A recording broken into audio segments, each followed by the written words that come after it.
এই কରେନ୍ସି ନୋଟ୍ରେ ଯେଉଁ ଚିତ୍ରଟି ଛପା ଯାଇଛି ସେ ଚିତ୍ରଟି ହେଉଛି ବିବାଦର କାରଣ। ଏ ଚିତ୍ରଟି କ'ଣ ନା, ଏଇ କରେନ୍ସି ନୋଟ୍ରେ ନେପାଳ ସରକାର ତିନୋଟି ଜାଗା ମ୍ୟାପ୍ ଆକାରରେ ଦର୍ଶାଇଛନ୍ତି, ଯେଉଁ ତିନୋଟି ଜାଗା ଭାରତ ସବୁବେଳେ କ୍ଲେମ୍ କରି ଆସିଛି, ଦାବି କରି ଆସିଛି ଯେ ଇଏ ଆମର, ଏବଂ ନେପାଳ ମଧ୍ୟ ସମାନ୍ତରାଳ ଭାବରେ ଦାବି କରୁଛି ଆମର, ଏବଂ ନେପାଳ ସେଇ ଜାଗା ଗୁଡ଼ିକୁ ତାଙ୍କର 100 ଟଙ୍କିଆ ନୋଟ୍ରେ ଛାପିଛନ୍ତି।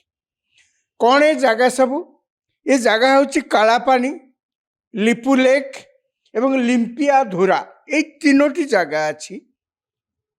এই ତିନୋଟି ଜାଗାକୁ ଭାରତ ଲଗାତାର ବ୍ରିଟିଶ ସମୟରୁ ମଧ୍ୟ କହି ଆସିଛି ଏ ଜାଗା ଆମର, ଏବଂ ନେପାଳ ସରକାର ମଧ୍ୟ ବେଶ କିଛି ବର୍ଷ ହେଲାଣି ସେମାନେ ମଧ୍ୟ ଦାବି କରୁଛନ୍ତି ଏ ଜାଗା ଆମର।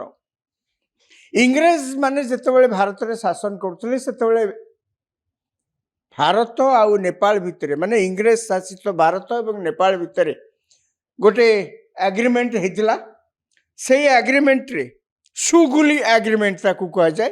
ସେ ଆଗ୍ରିମେଣ୍ଟରେ ଯେଉଁଟା 1816 ମସିହାରେ ହେଇଥିଲା, ସେଇ ଆଗ୍ରିମେଣ୍ଟରେ କୁହାଯାଇଥିଲା ଯେ ଏଇ ତିନୋଟି ଜାଗା ଭାରତ ପକ୍ଷରେ ରହିଲା।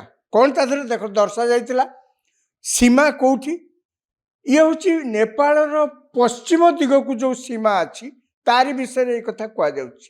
ସେତେବେଳେ କୁହାଯାଇଥିଲା ଯେ କାଳି ରିଭର, ସେଠି ଗୋଟେ ନଈ ଅଛି, ତା ନାଁ ହେଉଛି କାଳି ରିଭର। ଏଇ କାଳି ରିଭର ହେଉଛି ସୀମା। ଏଇ କାଳି ରିଭରର ପୂର୍ବକୁ ଯେତେ ଜାଗା ରହିଲା ନେପାଳର, କାଳି ରିଭରର ପଶ୍ଚିମକୁ ଯେଉଁ ଜାଗା ରହିଲା ସେ ସବୁ ହେଉଛି ଭାରତର। ଖାଲି କାଳି ରିଭର ନୁହେଁ, କାଳାପାନି ସେଇଥିଲାଗି ଭାରତରେ, ସେଇଥିଲାଗି କୁହାଯାଏ ଏଇଟା ଆମର, କାହିଁକିନା ଏଠି କାଳାପାନି, ଆ ନାଁ କାଳାପାନି କେଉଁ ଯୁଗରୁ ଦିଆହେଇଛି, କାହିଁକିନା ଏ ନଈର ନାଁ ହେଉଛି କାଳି, ତେଣୁ କାଳିର ପଶ୍ଚିମକୁ ଯେତେ ସେସବୁ ଆମର, ପୂର୍ବକୁ ଯାହା ରହିଲା ସେସବୁ ନେପାଳର। ଏବଂ ଲିପୁ ଲେକ୍ ବୋଲିକି ଯେଉଁ ଜାଗାଟା କୁହାଯାଉଛି ତାର ମଧ୍ୟ ଗୋଟେ ବିଶେଷତ୍ୱ ଅଛି। କ'ଣ ସେ ବିଶେଷତ୍ୱ? ନା ଏଇ ଲିପୁ ଲେକ୍ ଗୋଟେ ହେଉଛି ଗିରିପଥ। ଆଗେ ସବୁ ତ ଆଉ ଏତେ ସୁବିଧା ନଥିଲା, ଦେଶ ଭିତରେ ବା ଗୋଟିଏ ଦେଶରୁ ଲୋକ ଅନ୍ୟ ଦେଶକୁ ଯାଇକିରି ବାଣିଜ୍ୟ କରିବା ପାଇଁ ସୁବିଧା ନଥିଲା। ବହୁତ ସମୟରେ ସେମାନେ ସୀମା ପାର ହେଇ ଚାଲି ଚାଲି ବା ଅନ୍ୟାନ୍ୟ ଘୋଡ଼ାରେ, ଗଧ ଉପରେ ଏସବୁ ଜିନିଷପତ୍ର ଲଦିକି ନେଇକିରି ବ୍ୟବସାୟ କରୁଥିଲେ। ଏବଂ ଏଇ ଯେଉଁ ଲିପୁ ଲେକ୍ ଏରିଆ, এই ଲିପୁ ଲେକ୍ ଏରିଆ ବାଟ ଦେଇ ସେ ଗୋଟେ ଗିରିପଥ, ଭାରତରୁ ବ୍ୟବସାୟ ବାଣିଜ୍ୟ ତିବ୍ବତ ସହିତ ଚାଲୁଥିଲା। ନେପାଳ ସହିତ ତ ଅବଭିୟସଲି ପାଖ ବାଟ, ତିବ୍ବତ ସହିତ ବିଶେଷ ଭାବରେ ଆମର ବାଣିଜ୍ୟ କାରବାର ହେଉଥିଲା ଏଇ ବାଟ ଦେଇ। ସେମିତି ଲିମ୍ପିଆ ଧୁରା ଆଉ ଗୋଟେ ପାଖାପାଖି ଅଞ୍ଚଳର ନାଁ, ଗୋଟେ ଜାଗା ଲାଗିଛି ପ୍ରାୟ। ଏଇ ଜାଗା ଭାରତ ପାଇଁ ଅନ୍ୟ ଆହୁରି ଗୋଟିଏ ଦୃଷ୍ଟିକୋଣରୁ ବେଶ ଗୁରୁତ୍ୱପୂର୍ଣ୍ଣ। କ'ଣ ନା, 1962 ଚାଇନା ସହିତ ଯେତେବେଳେ ଯୁଦ୍ଧ ହେଲା, ଇଏ ଯେହେତୁ ଉପରେ ଅଛି ଏଇ ତିନୋଟି ଜାଗା, ତେଣୁ ଭାରତକୁ ବହୁତ ସୁବିଧା ସେତେବେଳେ ହେଇଥିଲା ଚାଇନିଜ ସୈନ୍ୟମାନଙ୍କୁ ରୋକିବାରେ ବହୁତ ସଫଳ ହୋଇଥିଲା ଭାରତ। ତେଣୁ ସେଇଦିନଠୁ 1962 ଚାଇନା ସହିତ ଯୁଦ୍ଧ ପରଠାରୁ ଭାରତ ଏଇ ଜାଗାରେ ଗୋଟେ ସାମରିକ ଘାଟି ମଧ୍ୟ ପ୍ରତିଷ୍ଠା କରିଛି। କିନ୍ତୁ ଆପଣ ଯଦି ଭାରତ ଏବଂ ନେପାଳର ସାମାଜିକ ସମ୍ପର୍କ, ଅର୍ଥନୈତିକ ସମ୍ପର୍କ ଯାହା କିଛି ଆପଣ ପର୍ଯ୍ୟାଲୋଚନା କଲେ ଦେଖି ଆସିବେ, ଶହ ଶହ ବର୍ଷରୁ ଏଇ ଦୁଇ ଦେଶ ଭିତରେ ଏତେ ସୌହାର୍ଦ୍ଦ୍ୟ ଅଛି ଯେ ଭାରତବର୍ଷର କୌଣସି ଲୋକ ନେପାଳର ନାଗରିକଙ୍କୁ ତାଙ୍କ ଦେଶର ବୋଲିକିରି ଭାବନ୍ତିନି, ବରଂ ସେମାନଙ୍କୁ ଭାବନ୍ତି ଇଏ ଆମରି ପରିବାରର ଲୋକ। ନେପାଳର ପଶୁପତିନାଥ ମନ୍ଦିରକୁ ଭାରତର ଲୋକମାନେ ବରାବର ସେଠି ଦର୍ଶନ କରିବା ପାଇଁ ଯାଆନ୍ତି, ପୂଜା କରିବା ପାଇଁ ଯାଆନ୍ତି। ତେଣୁ କହିବାକୁ ଗଲେ ନେପାଳ ଗୋଟିଏ ସ୍ୱତନ୍ତ୍ର ସ୍ୱାଧୀନ ରାଷ୍ଟ୍ର, ଭାରତ ମଧ୍ୟ ଏକ ସ୍ୱାଧୀନ ରାଷ୍ଟ୍ର, କିନ୍ତୁ ଉଭୟ ରାଷ୍ଟ୍ର ପରସ୍ପର ମଧ୍ୟରେ ତାଙ୍କର ସମ୍ପର୍କ ଏତେ ନିବିଡ଼ ଯାହା ସାଧାରଣ ଲୋକଙ୍କ ଭିତରେ ଏ ନିବିଡ଼ତା ପରିଲକ୍ଷିତ ହୋଇଥାଏ। କେବଳ ସେତିକି ନୁହେଁ, ନେପାଳ ସହିତ ଆମର ସମ୍ପର୍କ ଆହୁରି ମଧ୍ୟ ଅଛି। ସେଠି ସୀତାମାତାଙ୍କର ମନ୍ଦିର ଅଛି।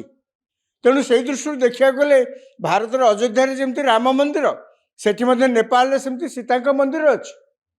ତେଣୁ ଆମର ଏ ସମ୍ପର୍କ ବହୁ ବର୍ଷରୁ, ଶହ ଶହ କାହିଁକି ହଜାର ହଜାର ବର୍ଷରୁ ଏ ସମ୍ପର୍କ।